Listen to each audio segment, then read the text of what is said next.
ملي موزیم.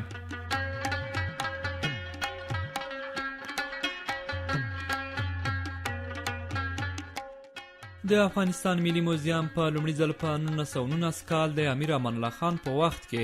د باغ بالا په ودانۍ کې جوړ شو چې هغه وخت نوم عجایب خانه و.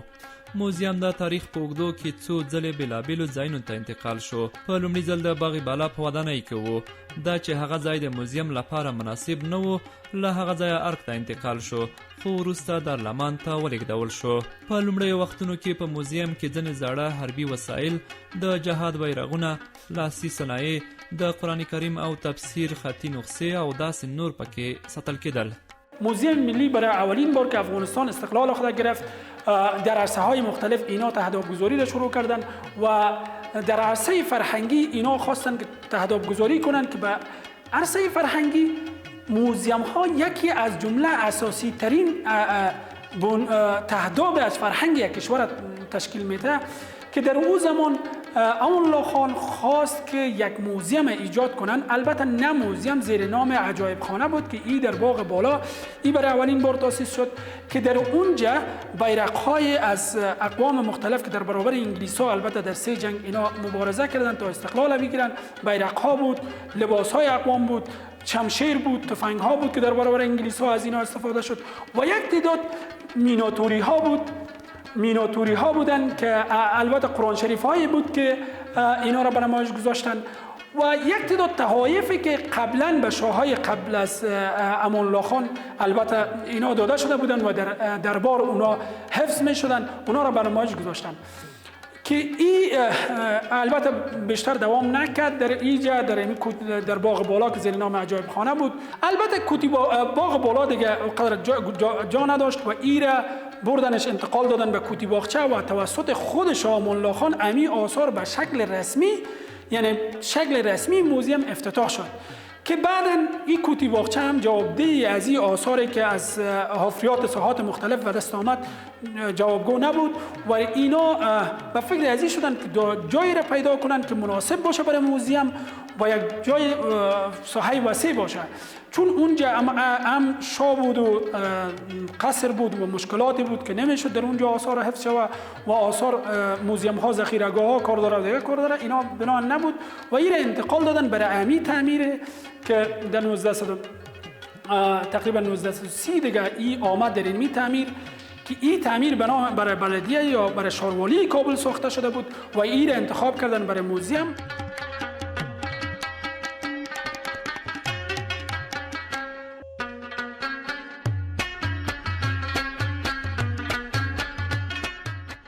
په 1922 کال کې د افغانستان حکومت د فرانسوي لرغونپېژندونکو سره یو تړون لاسلیک کړ چې له مخې به فرانسویان د تاریخي اثارو په برخه کې څېړنې کوي او په بدل کې که چیرته هم شکله اثار وموندل شول نو یو به فرانسې ته ورکوي. د یاد تړون له مخې افغان لرغونپېژندونکو د فرانسوي لرغونپېژندونکو سره په ګډه کار وکړ چې په دې سره د افغانستان ملي موزیم ورو ورو غني شو او ډیر اثار وموندل شول او موزیم ته راوړل شول. وقتی که افغانستان یک معاهده را همراه با باستانشناسان فرانسوی در سال 1922 امضا کرد، این معاهده قسمی بود که مواد این معاهده قسمی بود که از 2 آثار مشابه باید یکیش تعلق بگیره به دولت فرانسه. خب چون ایرا دولت افغانستان قبول کردن و بالاخره باستانشناسان فرانسوی دوش با باستانشناسان افغان ما دست به کار شدن، کاوش‌هایی را انجام دادن در ساحات باستانی مختلف که در اینجا آثاری که به دست می آمد بعد از اینکه شناسایی می شد می آمد به موزیم ملی. در اینجا بود که موزیم ملی یعنی روز به روز از آثار غنی‌تر شده می رفت که در اون زمان باید بگوییم که تخمیناً موزیم ملی یکی از غنی‌ترین موزیم ها در سطح منطقه شناخته می شد که بیش از 100,000 قلم آثار از دوره های مختلف داشت.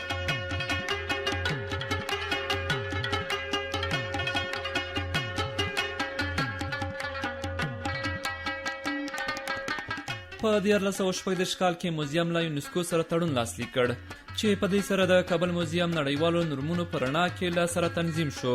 او هم د موزیم ګڼ اثار په نړیواله توګه ثبت شول. په 1953 کال کې موزیم نور هم انکشاف وکړ او ځانګړې پاملرنه ورته وشوه. هغه وخت د هیواد په بېلابېلو برخو کې تاریخي کندنې وشوې او د هیواد له ډېرو برخو نه تاریخي آثار کابل موزیم ته راوړل شول او هم په ځینو ولایتونو کې منقول او غیر منقول موزیمونه جوړ شول. بعد از اینکه موزیم تأسیس میشه، بعد از سال 2003 سازمان یونسکو در راستای میراث‌های فرهنگی میخواهد که تمام کشورهای کمک کننده را که در سطح رهبریش خود سازمان یونسکو هست، تمام کشورها را فراخوانش یونسکو می باشه و این کشورهایی که در راستای فرهنگ و حفظ میراث‌های فرهنگی کمک میکنن اینا با هم جمع میشن و این جمعی از کشورهایی هستند که در راستای حفظ میراث‌های فرهنگی اینا کمک میکنن که از اون جمله موزیم‌های ولایتی را اینا میسازن، مرمت و ترمیم آثار اینا کمک میکنن، دیتابیزی که دو بتانیم آثار را ثبت بکنیم به موزیم میسازن و یک سلسله آثاری که در طول جنگ ها رفته به خارج اونا شناسایی میشن و دوباره از طریق و پشتیبانی همین کشورها دوباره پس به افغانستان میه. اینی کارهایی است که سازمان یونسکو انجام میده.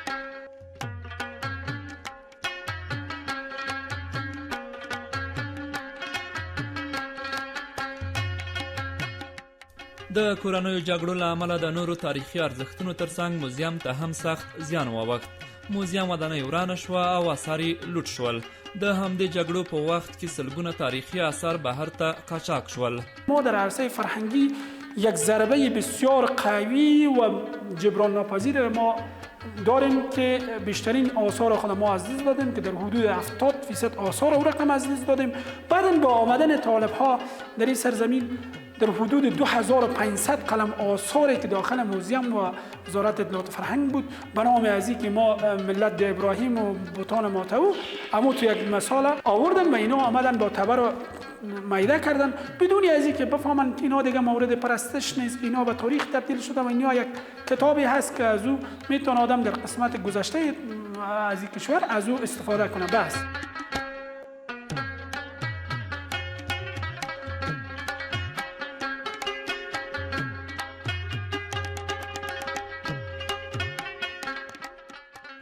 له نیکمرغه په 2003 کال کې د یونسکو په ملاتړ د نړیوالې ټولنې په مرسته دا تاریخي ارزښت یعنی موزیم بیا ورغول شو. دا چې د موزیم ودانۍ د کورنیو جګړو له امله ورانه شوې وه، ودانۍ بیا د یونان په مالي مرسته ورغول شوه او هغه تاریخي آثار چې بهر ته قاچاق شوي وو بیرته افغانستان ته راوړل شول او په موزیم کې کېښودل شول. خوشبختانه بگوییم بعد از سال 2003 با کمک جامعه جهانی در حفظ میراث‌های فرهنگی خصوصاً با پشتیبانی سازمان یونسکو موزیم دوباره ترمیم میشه که دولت یونان ساختمان موزیم ترمیم میکنه و یک تعداد آثاری که در طول جنگ ها چوری چپاول شده میباشه دوباره پس میه به افغانستان و فعلا هم موزیمی است که یک موزیم اتنوگرافی و باستانشناسی است که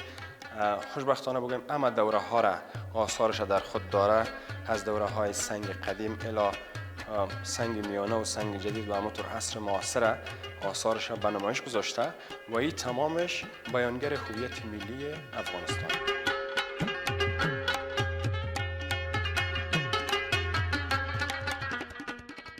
موزیم چې اوس په دارالمان کې موقعیت لري په 2 پوړیزه ودانۍ کې 8 نندارتونونه لري چې بېلابېل لرغوني آثار پکې نندارې ته ایښودل شوي دي. موزیم ملی الحمدلله موزیم ما پس همو رای خود میپیمایه بگوییم و موزیم ما بیشتر از 8 نمایشگاه داریم و منزل اول ما که هست منزل است که تمام آثار دوره اسلامی را ما به نمایش گذاشتیم. منزل فوقانی هست بیشتر از 8 نمایشگاه است که تمام دوره های تاریخی را به نمایش گذاشته و غیر از اون ما دیپارتمنت های داریم که مثلا دیپارتمنتی است که دیپارتمنت کیوریتوران یا موزیم داراست که در بخش‌های مختلف تدویر نمایشگاه ها به مناسبت‌های مختلف اینا کار میکنن و ما دیپارتمنت موزیولوژی داریم که در اسنادسازی و آرشیو سازی اسناد کار میکنن و همونطور ما مثلا در پالی موزیولوژی ما مدیر عکاسی داریم که اینا میتونن که در وقت ثبت کردن آثار عکسای آثار بگیرن و بعضی شعبات دیگه هم داریم که میتونیم ما با همکاری یکی دیگه موزیم را به پیش ببریم.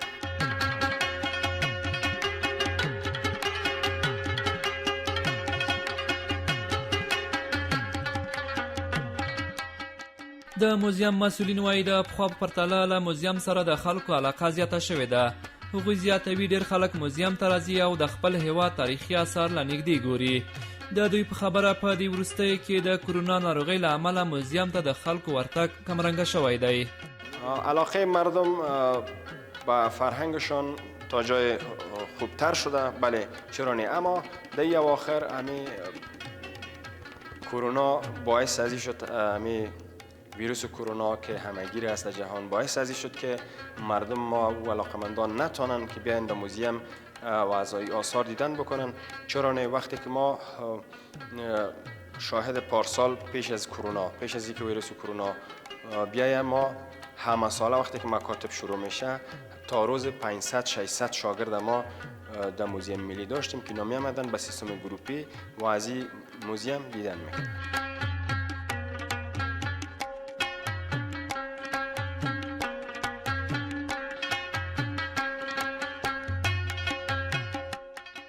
اوس ځو ګورو چې په موزیم کې کوم ډول او د کومو پخوانیو دورو تاریخي آثار نندارې ته ایښودل شوي دي. کله چې موزیم ته دننه کیږو نو لومړی مو د یو لوی دیګ ترڅنګ په بېلابېلو تاریخي آثارو سترګې لګي.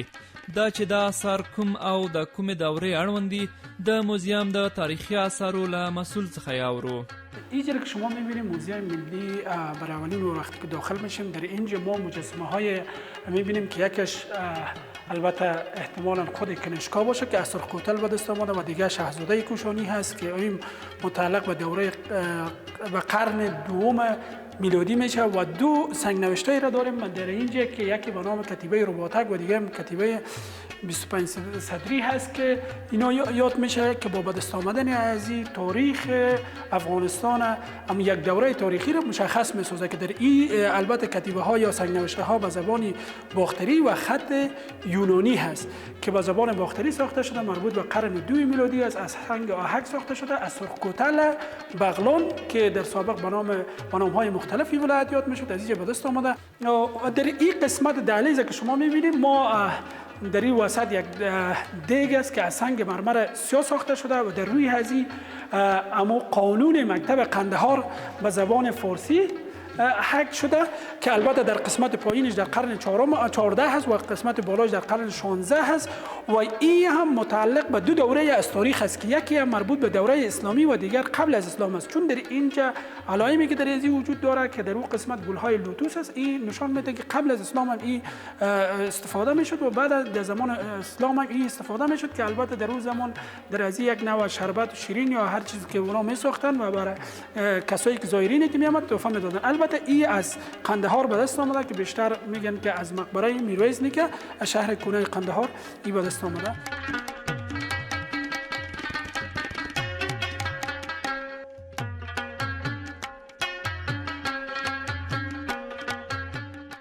دا نندارتون بیا د خلکو د پیژندلو په نوم یادیږي. په دې تالار کې د افغانستان د بېلابېلو قومونو اړوند لکه د پښتنو، تاجکو، هزارهو، ازبکو او ترکمنو قدیمی جامې او زیورات نندارې ته ایښودل شوي دي. این نمایشگاهی را که شما میبینید ما در اینجا آثار ای به نام اتنوگرافی یاد میشه یا مردم شناسی که به معنای اتنو به معنای مردم و گرافی به معنای مطالعه مردم معنا میده که ما اینجا در دیگه کشورها البته موزیم های اتنوگرافی یک موزیم بسیار کلان هستند که میتونن بیشترین آثار را به نمایش بگذارن. چون موزیم ملی و وزارت داد فرهنگ چون جای دیگه نداره و مجبور هست یک تالار در همین موزیمی که به نام موزیم ملی افغانستان، البته موزیم باستان شناسی هست، اما ما یک بخش از این موزیم اختصاص دادیم به موزیم اتنوگرافی یا آثار اتنوگرافی که خوشبختانه در این تالار ما آثارهای اتنوگرافی را البته در اینجا از لباس ها از زیورات است که از پشتون میشه، ازبک میشه، هزاره میشه، تاجک میشه و ترکمن میشه که ما در این تالار کوچک خود ما همین چیزا را به نمایش گذاشتیم.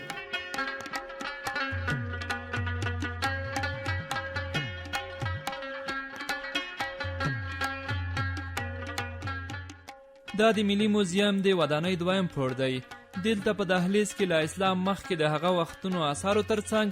نور آثار هم ایښودل شوي دي. در اینجا ما البته در این دهلیز ما آثارایی را به نمایش گذاشتیم که قبل از اسلامی هم هستند در اینجا که از دوره برنز یعنی از 3000 قبل از میلاد شروع میشه، البته در خود همین دهلیزش تا دوره کوشانی ها یعنی تا قرن 3 و 4 میلادی را ما در اینجا آثار به نمایش گذاشتیم که از او جمله یکی از مجسمه های بودیساتوا که از تپه مرنجان به دست آمده از خود همین کابل که این مجسمه به حالت نشسته هست یعنی در حالت تفکر قرار داره و در قسمت سری ازی شما تاج میبینی و در گردن ازی امیل یا گردن بند میبینی. متاسفانه که این اثر ما در زمان طالبا شکستانده شده بود.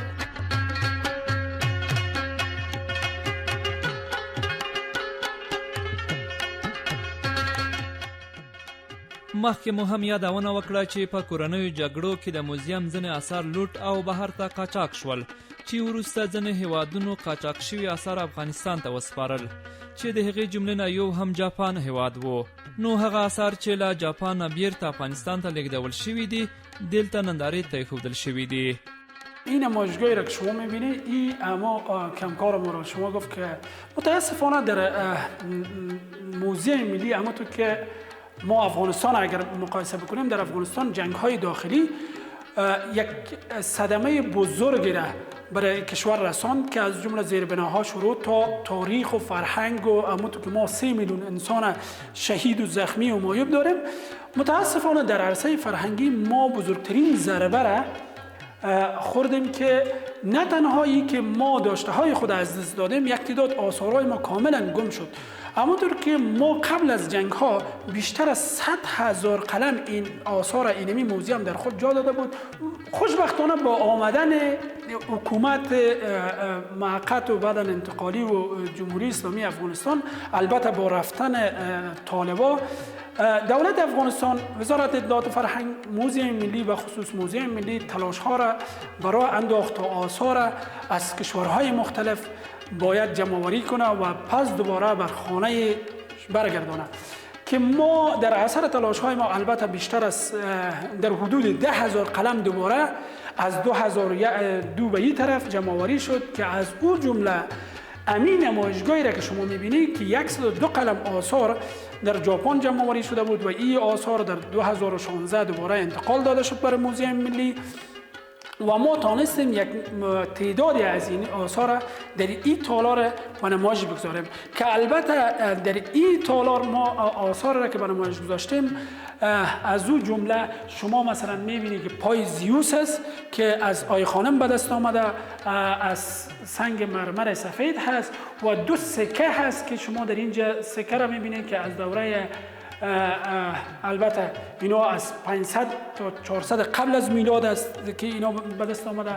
و دیگه آثاری هست که از بگرام هست. شما در اینجا میبینید که مربوط قرن اول میلادی هست، گلدانهای شیشه‌ای هست.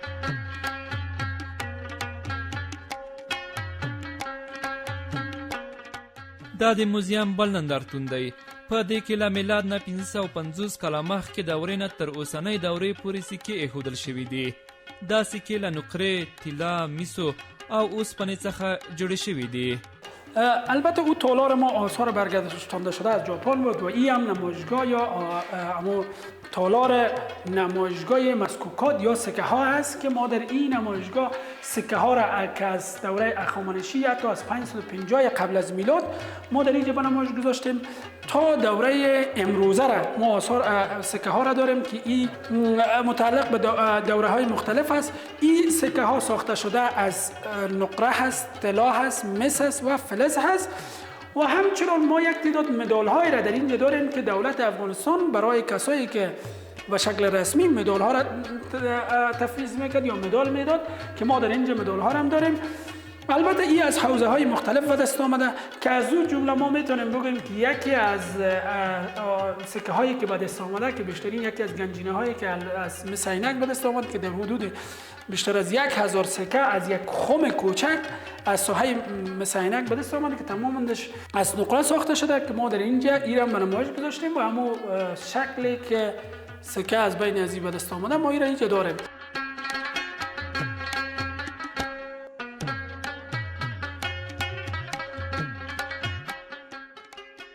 دا نندارتون د زرو ښارونو په نوم یادیږي چې دلته له ډبرو، خټو او نقرې څخه جوړ شوي تاریخي آثار او مجسمې دي. یعنی سنگ قدیم از دوره سنگ قدیم هست، سنگ میانه هست، سنگ جدید هست و دوره برنز هست که در اون قسمت شما مثلا میبینید از بعد از او از آیخانه هست که در این قسمت شما مثلا میبینید ویتریناج و تالار دیگری ما که هست امی تالار که در اون قسمتش ما آثار دوره کوشانی را، یعنی از قرن اول میلادی تا قرن 2-3 میلادی را ما آثار در اینجا به نمایش گذاشتیم که این امو قدیمترین آثار تا جدیدترین تا دوره میلادی اینجا نشان میده که یعنی از بیشتر از 10,000 سال تا قرن 2-3 میلادی را ما در اینجا به نمایش گذاشتیم. البته نمونه های از آثار خود که در این آثار سنگ هست، مثلا نقره هست، گل هست، فلز هست و در اینجا سر مجسمه ها هست که ما در اینجا به نمایش گذاشتیم و هر کدامی از این یک دوره از تاریخی سرزمین برای بیننده نشان میده.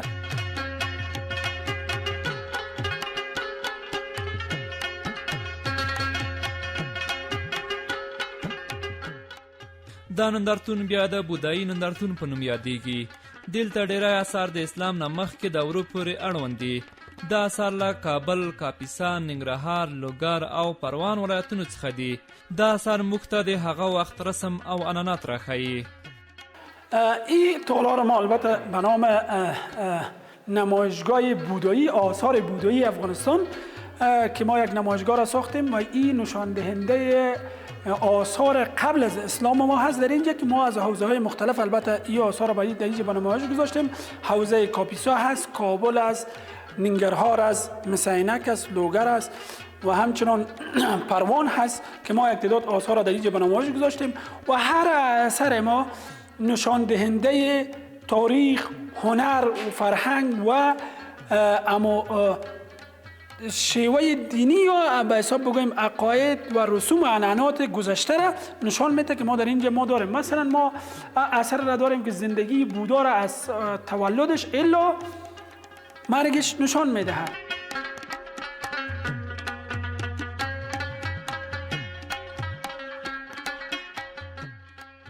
دا نندارتون بیا د خپلواکۍ د سلمې کلیزې په ویاړ جوړ شوی دی. په دې نندارتون کې د غازي امان الله خان میز، د هغه ټوپک، سفرنامې، فرمانونه او د هغه وخت پیسې نندارې ته ایښودل شوي دي. این نمایشگاه را که شما میبینید این نمایشگاه به افتخار 100 سالگی استقلال افغانستان البته این ساخته شد که ما این را 2 سال قبل این را ساختیم و در اینجا آثار و داشته های از زمان امان الله خان ما اینجا به نمایش گذاشتیم. از او جمله سفرنامه ها است که ما در اینجا به نمایش گذاشتیم و فرمان های است که مثلا شما میبینید حتی حقوق زن و سفرهای از در اینجا هست که ما البته پولی هست که از اون زمان ما به نمایش گذاشتیم که در زمان امانی هست و اما مدال ها یا اما نشانه های از زمان خود امان الله خان است که ما در اینجا به نمایش گذاشتیم. شمشیر هست، تفنگ هایی است که از زمان امانی هست که ما در اینجا به نمایش گذاشتیم و یک میز از خود دوره امان الله خان است که این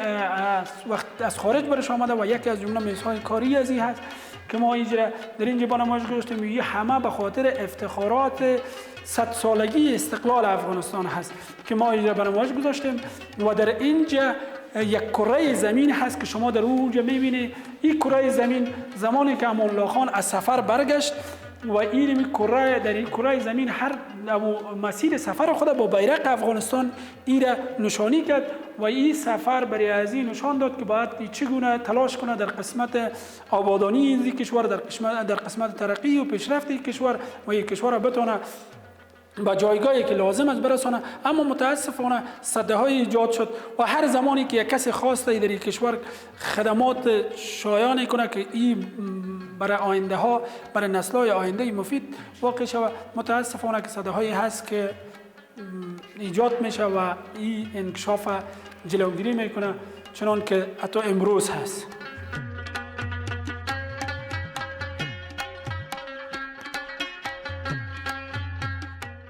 موزیم هر ورځ د خلکو پر مخ خلاص دی. د موزیم مسولین له خلکو غواړي چې موزیم ته راشي او د هیواد د تاریخي آثار او ارزښتونه له نږدې وګوري. ما البته برای کسایی که داخلی هست ما بسیار یک پول بسیار ناچیز که اون 20 افغانی هست ما در روزهای رسمی البته تکت ما هست، اونم که برای شاگردای مکتب وقتی که می فری هست کاملا مفت هست. برای خارجی ها یک ذره قیمت ما بالا هست چون اونا خارجی هستن، وقتی که می باید بپردازن یک چیزه. روزهای جمعه کاملا موزیم باز است به خاطر فامیل ها که هر کس میتونه، به خاطر که در روزهای رسمی وظایف دارن و کاروبار هست. روزهای جمعه ما ایره از ساعت 8 تا 12 برای همه باز نگاه میداریم و هر کس میتونه بیای از این نمایشگاه های ما، از این آثار خود و از این فرهنگ و تاریخ خود دیدن کنه و بیاموزه و به نسل های بعدی خود ایره انتقال بدیم. این وجایب دینی و ایمانی و وجدانی ما هست.